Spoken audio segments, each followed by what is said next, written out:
Dans ce module 9, je veux partager avec vous les différentes figures chartistes.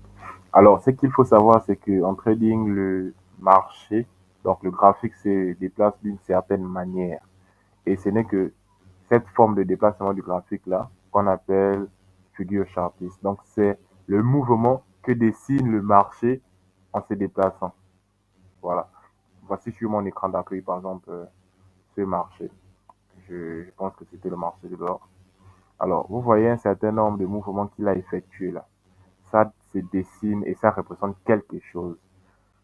Pour ces différentes figures chartistes, voici pourquoi nous allons élaborer les différentes figures chartistes afin de pouvoir savoir que lorsque le marché a fait telle forme, ça représente et ça signifie telle figure chartiste. Mais pas seulement pour savoir de quelle figure chartiste il était question, mais de pouvoir anticiper le prix par rapport à ces figures chartistes-là, parce qu'ils permettent de pouvoir prendre des décisions également sur le marché. Voilà. Donc, on va voir rapidement ces différentes figures chartistes. Il y en a quand même assez. Donc, on va essayer de les éponger le plus rapidement possible.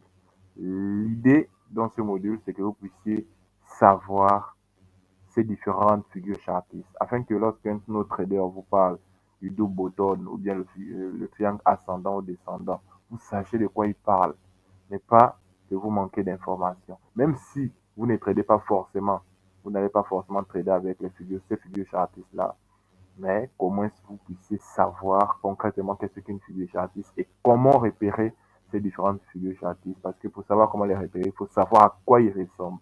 Voilà. Donc c'est ça le but ici, de pouvoir vous montrer concrètement. Maintenant après, trader avec ces figures chartistes là n'est pas une mauvaise chose parce que plus de 40% des traders tradent avec ces figures chartistes. Donc, si vous trouvez que c'est assez simple, assez facile à détecter, facile à anticiper le prix par rapport aux figures chartistes, tant mieux, puisque vous savez comment les repérer. Tranquillement, vous tradez avec ces figures chartistes tout en respectant votre plan de trading, c'est tout. Donc, on va aller rapidement et je vais partager avec vous ces différentes figures chartistes. Donc, en commençant, nous avons les les triangles ascendants et descendants. Donc, en un mot, c'est les triangles. Mais comme il y a deux types de triangles, nous avons les triangles ascendants et descendants. Les triangles ascendants représentent tout simplement cette figure chartiste qui favorise la hausse du prix. Voilà. Donc, ici, vous constatez bien que le prix se dessine dans un triangle. Ici, le prix, c'est ce dessin-là. Voilà. Ici. C'est ce qui représente le prix. Donc, le marché. Le marché commence, on va dire ici, ça monte, ça descend. À un certain niveau, il forme un triangle.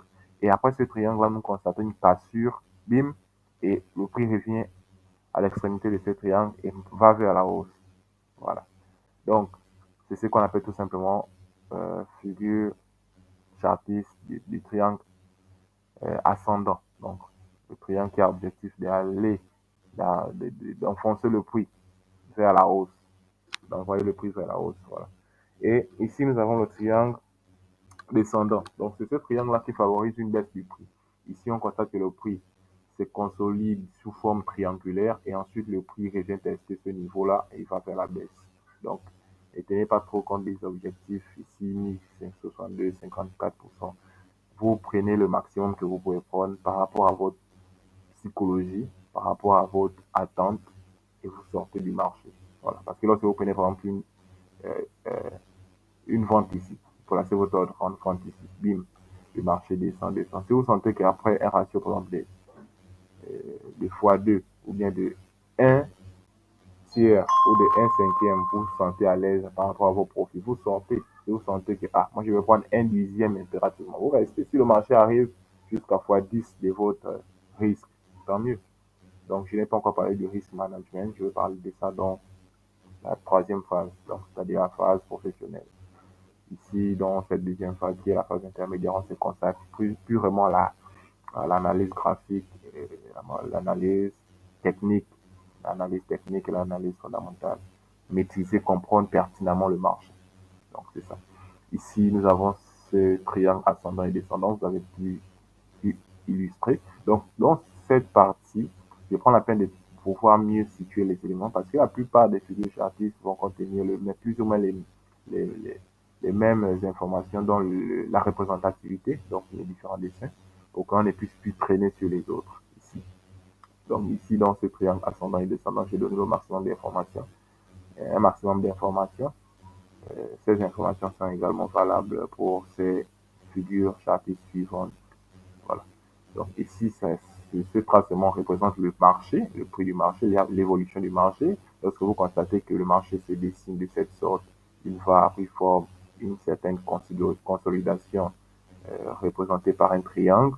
Et ensuite, le marché casse. Donc ici, on constate un breakout. Donc il casse le triangle. Et ensuite, il revient vers ce triangle. Ici, là, vous privilégiez une vente. Donc vous placez votre ordre ici en vente. Bim. Et ici, là. Lorsque le marché consolide sous forme triangulaire, après il casse le marché à la hausse et après il revient tester ce niveau-là, vous privilégiez un achat. Voilà. Et vous achetez ici, là, le prix est normalement dans l'obligation de monter. Maintenant, après, ça n'arrive pas forcément. C'est une forme qui a été constatée durement, régulièrement. C'est pourquoi elle a été représentée. C'est ce qui constitue les figures chartistes. Ce sont des formes des dessins du marché qui sont faits répéter des milliers de fois et les traders ont trouvé judicieux, voilà, de pouvoir représenter ces formes-là qui sert à d'autres traders pour pouvoir avoir une idée où le prix risque d'aller, où le marché risque d'aller. C'est ça en fait les figures chartistes. Ce n'est pas qu'impérativement le prix doit aller là-bas, non. Ce sont des formes répétitoires, donc ça s'est répété à plusieurs reprises. Et là, on a trouvé judicieux de pouvoir mettre en place un système de repères qu'on appelle figures chartistes pour pouvoir aider les traders à pouvoir facilement anticiper le prix, l'évolution du prix sur le marché financier. Donc ici, on va passer aux autres rapidement parce qu'on a donné le maximum d'informations sur le premier. Ici, on a l'élargissement symétrique. Voilà comment ça se présente ici. Donc, on a cette représentativité, le marché fait ceci, cela, cela. Après, il casse le marché, il casse cette représentativité-là. Et ici, on a les différents objectifs et le prix va vers la hausse, ainsi de suite. Donc, l'élargissement symétrique, on va dire ascendant également et descendant, parce que il peut se présenter sous deux formes. Lorsqu'on peut favoriser un achat ou lorsqu'on peut favoriser une vente. Voilà. L'élargissement symétrique. Ici, on a le biseau ascendant et le biseau descendant. Voilà. Ici, comme vous pouvez le constater, c'est cette figure-là que vous repérez sur votre graphique une fois le marché se dessine ainsi et qu'il casse, voilà, qu'il casse votre dessin chartiste, voilà, votre représentativité chartiste. À ce niveau-là, vous pouvez privilégier un achat et le marché va monter. Et ici, à ce niveau également, lorsqu'il casse, vous pouvez favoriser facilement une vente et le marché va descendre par la suite. Donc, ici, l'objectif, c'est quoi? C'est le niveau, le premier niveau de ce biseau. Voilà. Donc, ce qu'on appelle TP, votre take profit, vous pouvez le mettre ici. Également ici, là, votre take profit, vous pouvez le mettre ici. Donc, après ça, on va voir d'autres également. Ici, on a le biseau d'élargissement descendant. Donc, comme vous pouvez le constater, il représente ainsi. Il y a une certaine consolidation à ce niveau. Et ensuite, il casse cette consolidation-là. Je peux appeler ça une consolidation baissière. Voilà. Il casse à ce niveau. Après, lorsqu'il a cassé à ce niveau, vous pouvez favoriser un achat ici, mais pour les plus expérimentés, vous pouvez favoriser un achat à ce niveau, dès la base, voilà, dès le lot, comme on avait vu préalablement, le lot ici, et bim, il va vers la hausse. Ici, on a le drapeau Efanion, donc comme ça se représente textuellement comme les autres, les informations sont les mêmes, vous repérez juste la représentativité, donc son dessin, qu'est-ce qu'il représente, comment le repérer.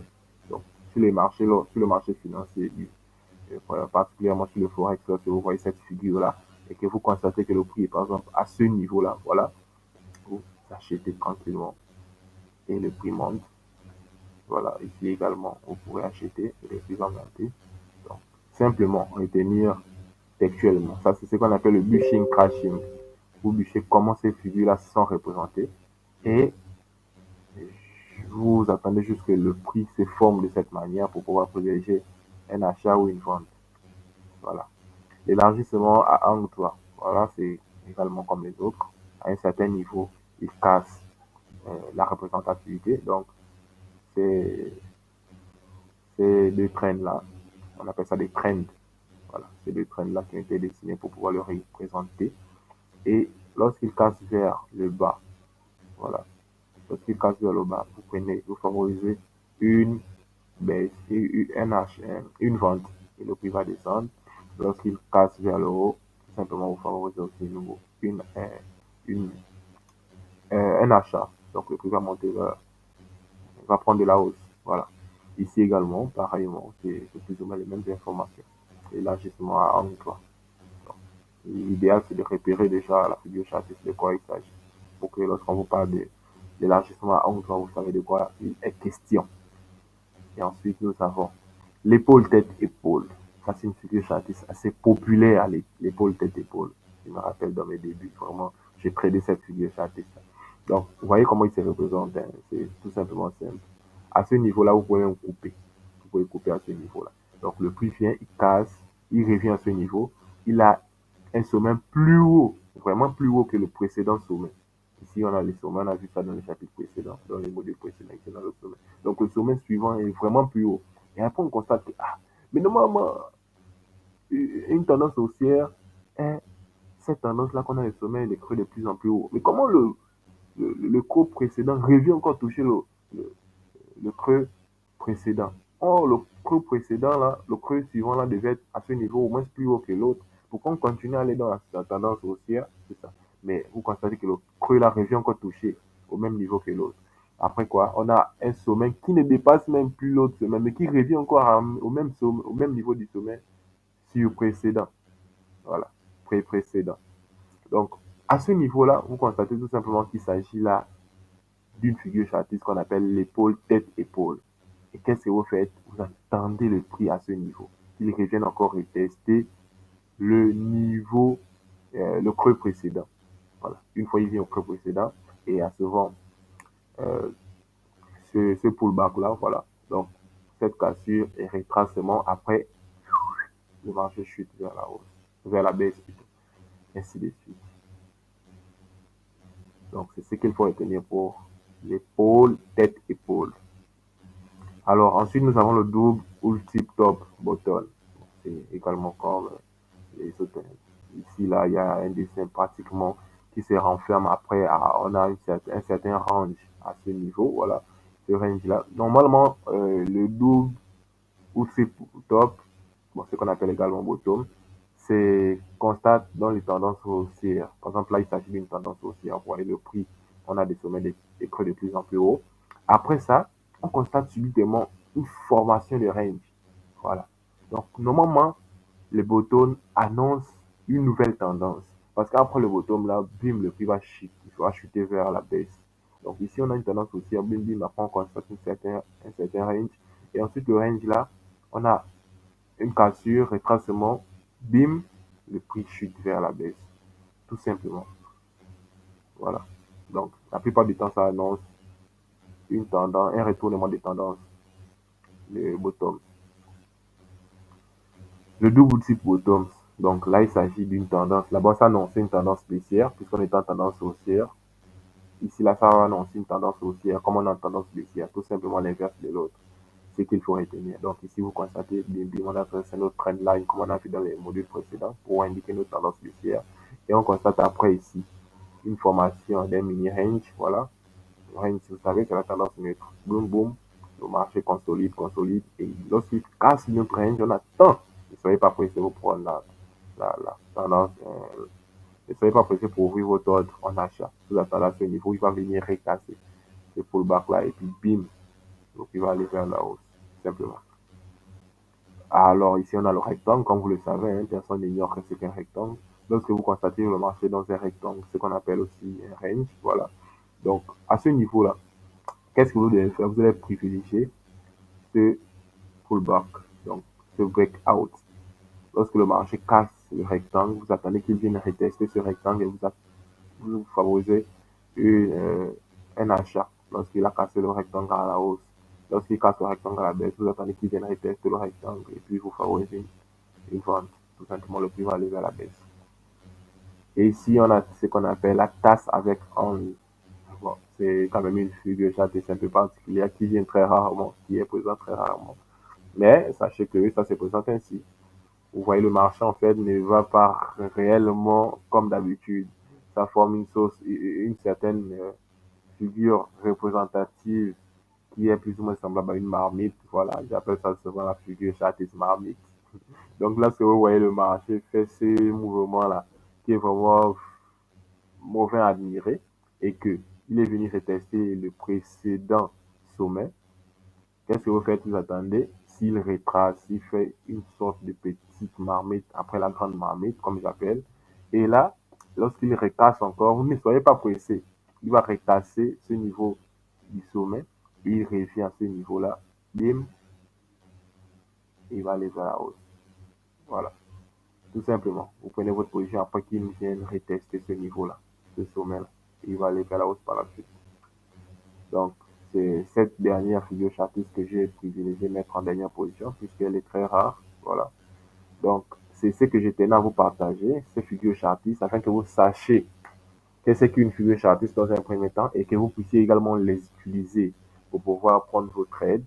Mais moi, je signifie que je ne trade pas les figures chartistes, mais je sais au moins comment le marché va aller et qu'est-ce qu'une figure chartiste peut me servir. Bon, ces différentes figures chartistes me servent pour pouvoir identifier la continuité du marché, mais je ne les utilise pas personnellement pour pouvoir ouvrir des trades en achat ou en vente. Mais ils sont très essentiels parce que si je ne maîtrise pas ces figures chartistes, je ne saurais pas vraiment euh, comment le marché va se comporter après et qu'est-ce qu'il forme là pour pouvoir faire après. Donc, c'est très essentiel de pouvoir maîtriser cela. Mais par contre, j'ai des amis traders qui ont bûché également ces figures chartistes et qui se servent de ces figures chartistes là pour pouvoir prendre des positions chaque jour. Donc, c'est leur stratégie, quoi. Mais moi, je n'utilise pas ça comme stratégie. Moi, j'utilise ça comme point de repère. Je suis où, le marché va aller où. C'est ça. Donc, faites bon usage.